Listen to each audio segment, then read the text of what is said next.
Hey, how's it going? It's Steve Williams from RadicalStrengthCoach.com. Thanks for tuning in. Today's video is all about the stress hormone cortisol and its relation to fat loss, health and disease. But before we talk about all that, it's probably best to just talk about stress for a moment because nobody agrees on what stress is. Let's just say that there's good stress, bad stress, but there's also your perception of what good and bad is. So instead of debating what stress is, let's take a look at the physiology of stress and what actually happens in the body when you enter a stressful situation. So the stress is perceived in the limbic system, specifically the hypothalamus. The hypothalamus sends nerve impulses down the spine, which go out of the body via nerves. And the first thing that happens is the pupils dilate. And this makes sense because if you're in a stressful situation, you want to be taking in as much information as you can. The lungs will also dilate to allow more oxygen in. And this makes sense because oxygen helps to make ATP, which is the body's main energy source. Your heart rate will also go up, and this is to circulate nutrients right around the body. The pancreas will actually stop producing insulin because insulin's job is to store glycogen away, and we don't want glycogen being stored. We want it available so we can use it for energy. Digestion also gets turned off because you don't need to digest food when you're getting chased by a tiger. The kidneys will also take in more water to increase blood volume. The liver will mobilize stored glycogen to be used for energy. These triangular organs here are the adrenal glands. The nerve impulse goes to the center, to the inner cortex of the adrenals and tells the adrenals to release adrenaline, or if you're in the States, epinephrine. The role of epinephrine is to support all of these processes and also to release blood sugar. The downside of epinephrine is that it doesn't last long, and that's where cortisol comes in. Because a second hormonal response happens. It's a little slower than the nervous one, but it probably takes a minute. So what happens here is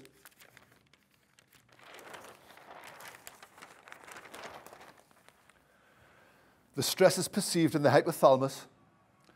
The hypothalamus talks to the pituitary gland via CRH, which then talks to the adrenal cortex via ACTH, and cortisol is released.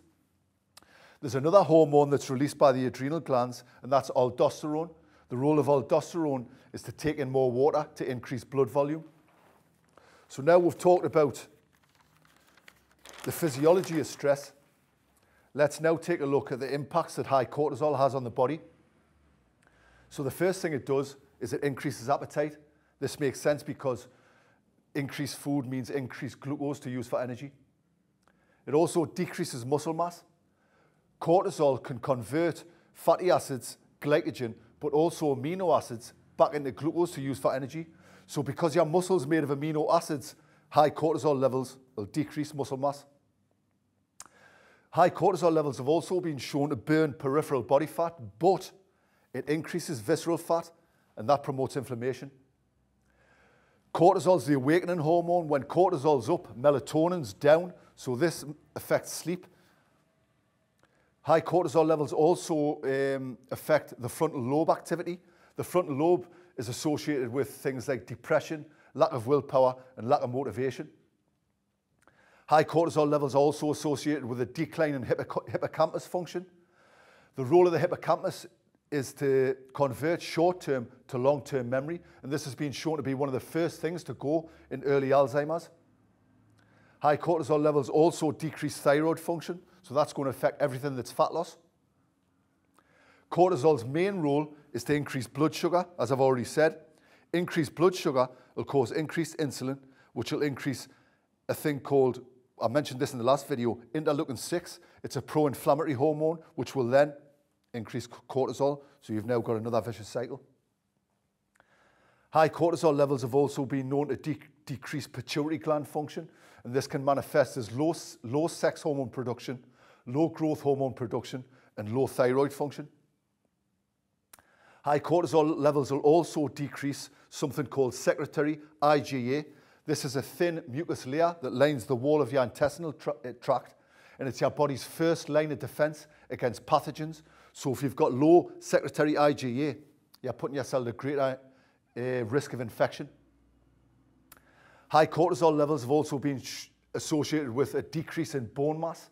right? So if you've got continually high cortisol levels, you're going to increase your risk of things like osteoporosis. Cortisol's also been shown to lower immunity. Your immune system has two sides. It has a Th1 side and a Th2 side. The Th1 side goes after infections and cancers and things like that, whereas the Th2 side increases antibody production. So in the case of cortisol, high levels of cortisol will decrease Th1 and increase Th2. This will put you at greater risk of infection, and it'll also exacerbate conditions such as allergies, asthma, and any autoimmune conditions. So now let's take a look at the impacts of low cortisol. As you can see, there's not as much on here as there was in the previous chart on high cortisol levels. So the first thing low cortisol does is it increases the Th1 side of the immune system. Now you might think that that's a positive thing to do because the Th1 side goes after infections, but what it does is it makes you susceptible to other infections.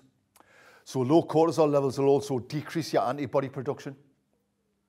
Another thing low cortisol has been shown to do is cause fluctuating blood sugar with a tendency to be hypoglycemic. Hypoglycemic just means very low blood sugar, and as I told you in the last video, the brain needs a steady supply of glucose to function properly.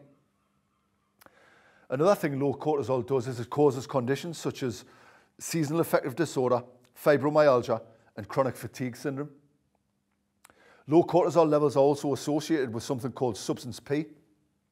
Substance P is in the body all the time, and it's at normal levels when cortisol levels are normal. But when cortisol goes low, substance P goes up. Substance P is associated with depression, nausea, low blood pressure, and pain. And all these things I've just mentioned are associated with seasonal affective disorder, fibromyalgia, and chronic fatigue syndrome. I'm not saying that these cause these conditions, but they're definitely all connected. So that's the impact of low cortisol.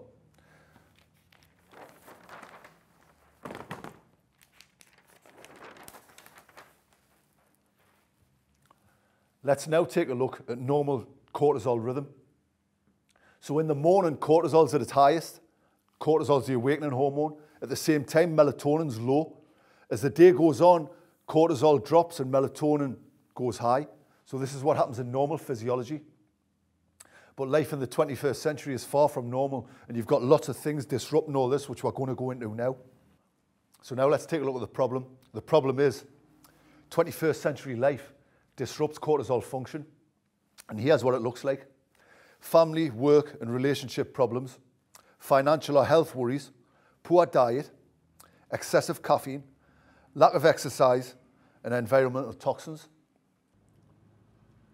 So what can we do? Well, in every one of these videos that I'm showing you, there's tips at the end that show you how to overcome the problem in the video. But all of those tips fit together into a total lifestyle system, and there'll be a video at the end which will show you how to put it all together. So in the first video, we talked about insulin, and I showed you that by eating 4 to 6 small meals a day, you can balance your blood sugar without spiking insulin. Well, now we're going to add more to that, which will help you get your cortisol rhythm back into balance. So perform intense exercise 3 times a week. Right? Strength training is anabolic. Right? Anabolic means it makes things grow. Right? Catabolic, which is the effect that cortisol has, is breaking the body down. So you need to do some anabolic activities to balance that out. Strength training, fantastic. So buy the best quality food you can afford. I'm going to go into toxicity in a later video, so I'll not talk too much about that now. Limit caffeine to 1 to 3 cups a day.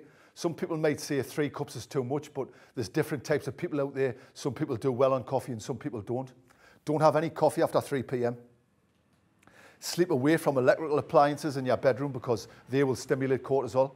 Hang thick curtains in your bedroom as well, because the darker it is, the greater the melatonin release. So sleep with the moon and rise with the sun, and try and be in bed for 11 o'clock. So the aim of these videos is to fix systems as opposed to fixing symptoms.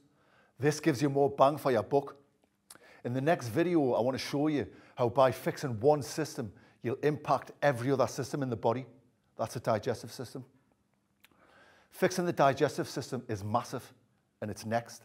So that's Steve Williams, Radical Strength Coach. Thanks for your time.